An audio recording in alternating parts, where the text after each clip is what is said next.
Have you ever experienced this? You're with a loved one who has dementia, and during the day, things seem, well, pretty normal.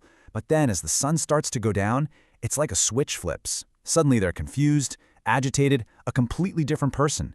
It's so confusing and honestly heartbreaking. Well, that late-date change has a name, and just understanding it is the very first step. It's called sundowning. And here's the best way to think about it. Imagine the brain of someone with dementia has a cognitive battery.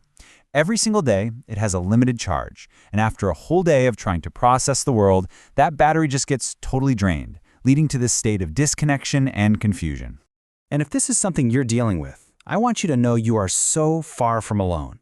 It's estimated that up to 2/3 of some groups of people with dementia go through this. It's a really common, though definitely challenging, part of this journey. So here's our game plan for this explainer. We're going to start by really understanding what sundowning is and what causes it. Then we'll get into the crucial difference between sundowning and a medical delirium. After that, we'll cover practical strategies for both home and the hospital. And finally, we'll talk about when you need to call for help. Okay, first up, let's dive into the what and the why. Because really, understanding what's happening and the reasons behind it is the foundation for everything else we're going to talk about. So what does this actually look like in real life? Well, it can show up in a bunch of ways. You might see a sudden spike in confusion or agitation and irritability that seems to come out of nowhere. Sometimes it's anxiety or restlessness, like pacing back and forth.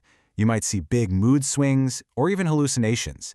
And one of the most common and toughest symptoms is that urgent need to go home, even when they're already sitting in their own living room. So why does this happen? Well, one of the biggest reasons is purely biological. Dementia can actually damage the part of the brain that runs our internal body clock, our circadian rhythm. So those natural signals that tell our body, hey, it's getting dark, time to wind down, they just get all scrambled up. On top of that, the environment itself becomes a trigger. I mean, think about it.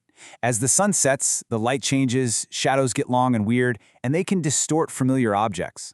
For a brain that's already having a hard time, a simple coat rack in the corner can suddenly look like a menacing person, and that can spark some real fear and confusion. And this brings us right back to that cognitive battery we talked about. By the end of the day, that brain is just plain tired. It's exhausted. Its ability to handle stress, to process what's going on, and to manage emotions is at its absolute lowest, which makes even the smallest things feel completely overwhelming.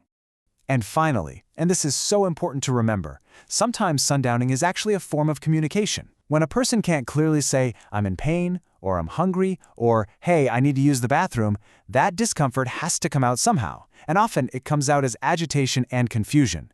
It's a behavior that has a cause. Okay, now this leads us to something that every single caregiver needs to understand. It's the critical difference between this predictable pattern of sundowning and a full-blown medical delirium. So how do you actually tell the difference? How do you know if what you're seeing is the usual evening struggle or if it's a warning sign of something much more serious? This chart here does a great job of breaking it down. You see, sundowning is predictable. It happens around the same time every evening, and it only lasts for a few hours. Delirium, on the other hand, is sudden. It can happen at any time of day. But the biggest clue, the most important difference, is what happens in the morning. With sundowning, there's usually a reset, but with delirium, that confusion is still there when they wake up. So please remember this, the morning reset test. If your loved one wakes up and is still way more confused than their normal baseline, it's probably not just sundowning anymore. That is a huge red flag for a medical problem, like an infection or a bad reaction to a medication, and it needs immediate attention. Okay, so knowing all of this, what can we actually do about it? Let's switch gears and talk about some really practical, non-drug strategies you can start using at home to make evenings calmer for everyone.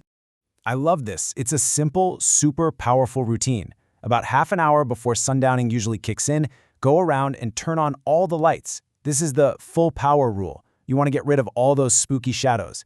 Then close the blinds so they're not seeing reflections or the sky getting dark.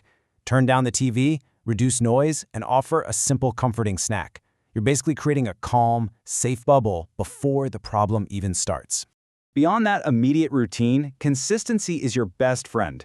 A stable schedule for meals, activities, and sleep helps keep that internal clock on track. You want to encourage some activity during the day, but don't overdo it, especially later in the afternoon. And it probably goes without saying, but limit things like caffeine. If you do see agitation starting, try a gentle distraction. Maybe put on some old familiar music or look through a photo album together. Now, this might be the single most important communication tip there is. Trying to use logic with someone who's disoriented is just going to make them more upset. So instead of arguing, you need to validate the feeling behind their words. If they say, "I need to go home," you say, "I know you want to go home." You're showing them you hear them. Then you gently redirect. It's all about connection, not correction. All right, so managing this at home is one thing. But what happens when your loved one has to be in the hospital? That environment can be an absolute perfect storm for making confusion 1,000 times worse. Just think about it. A hospital has zero familiar cues. It's all unfamiliar faces, constant beeping sounds, bright fluorescent lights that never turn off, and people interrupting them all night. It's a total sensory overload, sometimes even called white torture, because the brain never gets a chance to truly rest and reset. So what can you do? You can bring anchors of familiarity from home. Bring their own pillow, a special blanket, a few family photos. Make sure they have their glasses and hearing aids on so they can see and hear properly. And you can be their advocate. Ask the staff to reduce noise at night if they can, and try to have family visit during those tough late afternoon hours to provide some comfort and reassurance. All right, we've come to our final and maybe the most critical piece of the puzzle, knowing when to stop managing on your own and when you absolutely need to call for professional medical help. These are the non-negotiables. You need to get medical help immediately if their symptoms suddenly get way worse or change completely. If you see any signs of an infection, like a fever or a new cough. If the person becomes a danger to themselves or to you. And, like we discussed, if that morning reset just doesn't happen.